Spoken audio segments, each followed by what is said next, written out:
Hello दोस्तों, मैं सुधा स्वागत करती हूँ आप सबका आपके अपने चैनल तैयारी ऑनलाइन में।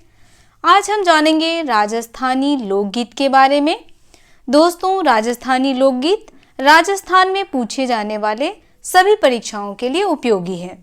दोस्तों, सबसे पहले हमें यह जानना आवश्यक है कि लोकगीत होता क्या है। लोकगीत का अर्थ होता है लोक में प्रचलित। लोक कहने का अर्थ है लोगों में प्रचलित और लोगों के द्वारा रचित, जिन्हें कोई एक व्यक्ति नहीं बल्कि पूरा लोक समाज अपनाता है और साथ मिलकर के गाता है, उसे हम कहते हैं लोकगीत। तो आज हम जानेंगे राजस्थानी लोकगीत के बारे में। तो चलिए आरंभ करते हैं। तो चलिए दोस्तों, सबसे पहले हम जानते हैं कुछ महत्वपूर्ण लोगों के विचार लोकगीत के बारे में क्या हैं। विश्व के सभी राष्ट्रों में आरंभ से ही लोक संगीत का महत्व है। दोस्तों, आपने देखा होगा कि भिन्न भिन्न राज्यों में भिन्न भिन्न लोकगीत गाए जाते हैं, यानी सभी राज्यों के अलग अलग लोकगीत होते हैं। रविंद्रनाथ टैगोर ने लोकगीतों को संस्कृति का सुखद संदेश ले जाने वाली कला कहा है। क्या कहा है उन्होंने? तो उन्होंने कहा है संस्कृति का सुखद संदेश ले जाने वाली कला, क्योंकि हमारे लोकगीत में हमारे राष्ट्र की संस्कृति झलकती है। महात्मा गांधी ने कहा है लोकगीत की जनता की भाषा है। लोकगीत हमारी संस्कृति के पहरेदार हैं। यहाँ पर पहरेदार शब्द का अर्थ है दोस्तों, पहरेदार यानी पहरा देने वाला, यानी जिससे यह पता चले कि वह लोकगीत जो है वह किस राज्य का है और उस गीत में किस राज्य की छवि झलकती है। लोकगीत सरल तथा साधारण वाक्यों से ओतप्रोत होते हैं। इसमें लय को ताल से अधिक महत्व दिया गया है। लोकगीत में किसको अधिक महत्व दिया गया है बच्चों? लय से ज़्यादा ताल को महत्व दिया गया है। ताल कहने का अर्थ है लोगों के बीच जो तालमेल होता है लोकगीत को गाते समय, उसमें लय से ज़्यादा महत्व लोगों के बीच गाए जाने वाले लोकगीत के ताल को दिया गया है। लोकगीत में मुख्य 3 वस्तुओं का समायोजन होता है। पहला है गीत, जिसे शब्द योजना कहते हैं, धुन जिसे स्वर योजना कहते हैं, और वाद्य जिसे स्वर तथा लय योजना कहते हैं। लोकगीतों में 3, 7, 9, 32 व 56 संख्याओं का प्रयोग मिलता है। देखिए कितनी इंटरेस्टिंग बात है। बहुत ही कम लोग होंगे जिनको यह पता होगा कि लोकगीत में 3, 7, 9, 32 व 56 संख्याओं का क्या किया जाता है? प्रयोग किया जाता है। और साथ ही लय बनाने के लिए उसमें निरर्थक शब्दों का भी समायोजन किया जाता है, यानी उन शब्दों को भी मिला लिया जाता है जिन शब्दों का कोई अर्थ नहीं होता। कुछ विद्वान लोक वार्ता का प्रथम संकलनकर्ता कर्नल जेम्स डॉट को मानते हैं। कुछ लोगों का मानना है कि लोकगीत जो है वह सबसे पहले किनके द्वारा संकलित की गई थी? तो कर्नल जेम्स डॉट के द्वारा संकलित की गई थी। किंतु वास्तविक अर्थों में 1892 ईस्वी में प्रकाशित C.E. गोभर का प्रथम ग्रंथ folk song of southern India को भारत में लोक साहित्य का प्रथम ग्रंथ माना जाना चाहिए। किनकी लिखी हुई रचना है ये? C.E. गोभर के द्वारा folk song of southern India. तो ये आपको याद रखना है, पूछा जा सकता है। चलिए अब आगे हम राजस्थान के लोकगीत के बारे में जानेंगे।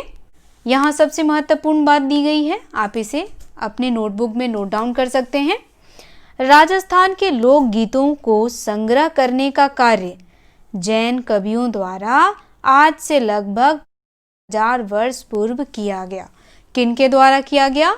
तो जैन कवियों के द्वारा किया गया। पहला राजस्थानी लोकगीत है चरचड़ी।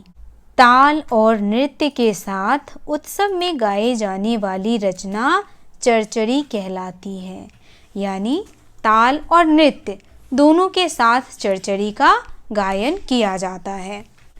दूसरा है पवाड़ा। किसी महापुरुष वीर के विशेष कार्यों को वर्णित करने वाली रचनाएं पवारा कहलाती है। आप सभी जानते होंगे कि राजस्थान में बहुत सारे वीर पुरुष जन्म लिए हैं, जिनकी कहानियां आज भी हम सब जानते हैं, जिसमें महाराणा प्रताप जैसे महापुरुष आते हैं। उनकी वीर गाथाओं का गान पावड़ा के द्वारा किया जाता है। चौवाली राजस्थानी लोक गीतों का संस्मरण चौवाली कहलाता है। अब यहाँ देखिए, राजस्थानी लोक गीतों का संस्मरण। संस्मरण कहने का अर्थ है बच्चों, स्मृतियों पर आधारित जो लोकगीत हैं उसे हम चौवाली कहते हैं। घूमर यह गणगौर के त्यौहार एवं विशेष पर्वों तथा उत्सवों पर प्रमुख रूप से गाया जाता है। घुड़ला यह मारवाड़ क्षेत्र में होली के बाद घुड़ला त्यौहार के अवसर पर कन्याओं द्वारा गाया जाने वाला लोकगीत है। किसके द्वारा गाए जाने वाला लोकगीत है घुड़ला? तो यह लोकगीत कन्याओं के द्वारा गाए जाने वाला लोकगीत है। घोड़ी लड़के के विवाह के अवसर पर निकास के समय गाया जाने वाला लोकगीत घोड़ी कहलाता है। हरजस राजस्थानी महिलाओं द्वारा गाए जाने वाले सगुन भक्ति लोकगीत, जिसमें राम और कृष्ण की लीलाओं का वर्णन है। यह गीत शेखावटी क्षेत्र में मृत्यु के अवसर पर गाए जाते हैं। जो लोग ईश्वर की साकार रूप में भक्ति करते हैं उसे सगुन भक्ति कहते हैं। हम सीढ़ो उत्तरी मेवाड़ में भीलों का प्रसिद्ध लोकगीत है। इसे स्त्री पुरुष साथ मिलकर गाते हैं। भील आदिवासी जनजाति होते हैं जिनके द्वारा गाया जाता है हम सीढ़ो। हिचकी किसी के द्वारा याद किए जाने पर हिचकी आती है, उस समय गाए जाने वाले गीत को हिचकी कहते हैं। जैसे अगर आपको या मुझे हिचकी आती है तो हम क्या कहते हैं? लगता है कोई हमें याद कर रहा है। तो हिचकी भी एक लोकगीत है जो किसी के याद किए जाने पर गाया जाता है। हिंडो या हिंडोल्या श्रावण मास में राजस्थानी महिलाएं झूला झूलते समय यह लालित्यपूर्ण गीत गाती हैं। श्रावण मास कहने का अर्थ है यहाँ पर सावन का महीना। सावन के महीने में महिलाएं झूला झूलती हैं और झूलते झूलते हिंडो या हिंडोल्या लोकगीत गाती हैं। और एक बात जान लीजिए, श्रावण मास में ही हरियाली तीज भी मनाया जाता है। कांगसियों यह बालों के श्रृंगार का गीत है। कांगसियों किसका है? बालों के श्रृंगार का है, ध्यान रखिएगा। काजलियों भारतीय संस्कृति में काजल 16 श्रृंगारों में से एक है, उसके लिए गाया जाता है काजलियों। काजलियों एक श्रृंगारिक गीत है। यह विवाह के समय वर की आंखों में भौजाई काजल डालते समय गाती है। कौन गाती है? तो भौजाई, जो हमारी भाभियाँ होती हैं, वह जब दूल्हे को काजल लगाती हैं उस समय गाती हैं कंजालियों लोकगीत। केसरिया बालम इसमें पति की प्रतीक्षा करती हुई एक नारी की विरह व्यथा है। यह एक रजवारी गीत है। आप लोगों ने भी सुना होगा केसरिया बालम पधारो मारे देश। तो यह क्या है? एक विरह गीत है। कोयल लड़ी गीत परिवार की स्त्रियां वधू को विदा करते समय विदाई गीत कोयल लड़ी गाती हैं। कामन राजस्थान के कई क्षेत्रों में वर को जादू टोना से बचाने हेतु गाए जाने वाले गीत कामन कहलाते हैं।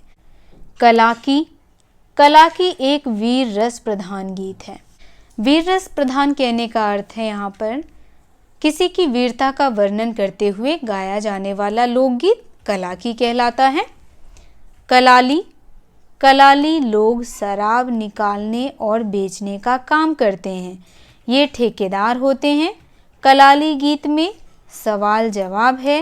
इस गीत में श्रृंगारिक एवं मन की चंचलता दिखाई देती है। कुर्जा राजस्थानी लोक जीवन में बिरहनी द्वारा अपने प्रियतम को संदेश भिजवाने हेतु कुरजाम पक्षी को माध्यम बनाकर यह गीत गाया जाता है।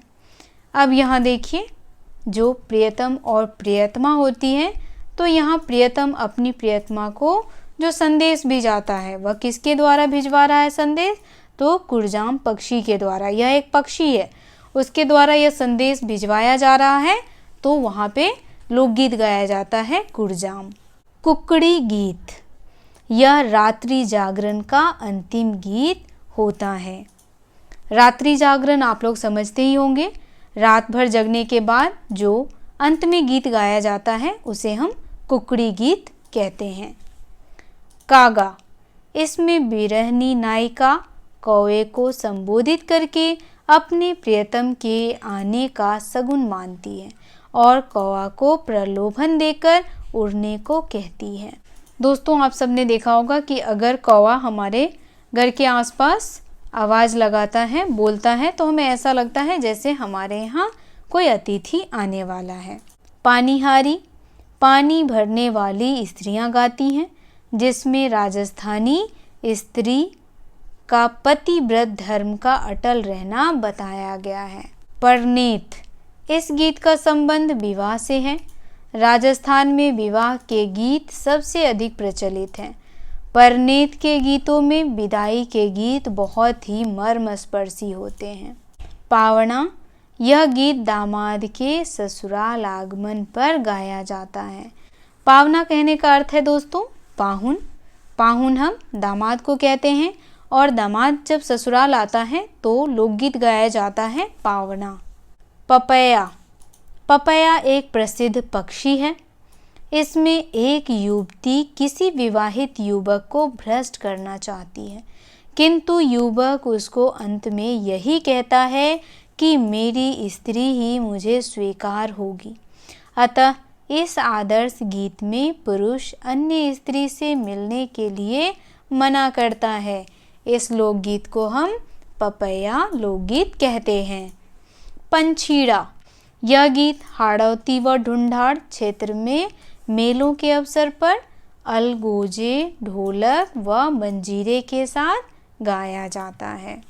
पीपली, यह रेगिस्तानी क्षेत्र विशेषता शेखावटी, बीकानेर, मारवाड़ के कुछ भागों में स्त्रियों द्वारा वर्षा ऋतु में गाया जाने वाला लोकगीत है। इसमें प्रेयसी अपने प्रेयसी पति को बुलाती है। यह तीज के त्यौहार के कुछ दिन पूर्व गाया जाता है। अभी हमने बात की थी जो हरियाली तीज मनाई जाती है उसके कुछ दिनों के बाद ही पीपली लोकगीत गाया जाता है। और यह पीपली लोकगीत क्यों गाया जाता है? तो जिनके पति विदेश में रहते हैं वह अपने पति को बुलाने के लिए पीपली गीत गाती है। सुपियार्दे का गीत, इसमें एक त्रिकोणीय प्रेम गाथा का स्वरूप है। सुमंटिया गीत, इसमें भील स्त्री परदेश गए पति को संदेश भेजती है। तो यह संदेश किसके माध्यम से भेजती है? सुबंटिया गीत के माध्यम से। सुपना, यह विरहनी का स्वप्न गीत है। सुपना यानी कि स्वप्न, तो स्वप्न में गाए जाने वाले गीत को सुपना कहते हैं। सीटना या सीठनी, विवाह पर भोजन के समय गाए जाने वाला गाली गीत। सहजा गीत, इसमें प्रकृति पूजन, लोकगीत, परंपरा, कला और संस्कृति का जीवंत प्रतीक है। इसमें कुंवारियां श्रेष्ठ वर की कामना, अखंड सौभाग्य एवं सुखी दाम्पत्य जीवन की शुभेच्छा से पूजा अर्चना करती हैं। बिंजाड़ा, प्रश्नोत्तर परक इस गीत में पत्नी पति को व्यापार हेतु प्रदेश जाने की प्रेरणा देती है। तो दोस्तों, राजस्थानी लोकगीत के पहले पार्ट में बस इतना ही। अगले पार्ट में राजस्थानी लोकगीत के बारे में और अधिक जानकारी प्राप्त करेंगे। तो मिलते हैं अगले वीडियो में। अगर आप हमारे चैनल पर नए हैं तो चैनल को सब्सक्राइब कर लें, बेल आइकन को दबाएं ताकि सभी नोटिफिकेशन आप तक पहुंचता रहे। वीडियो को लाइक करें और अपने दोस्तों को शेयर अवश्य करें। आप हमें इंस्टाग्राम, टेलीग्राम, फेसबुक और ट्विटर पर भी फॉलो कर सकते हैं। तो मिलते हैं अगले वीडियो में। आप सबका धन्यवाद।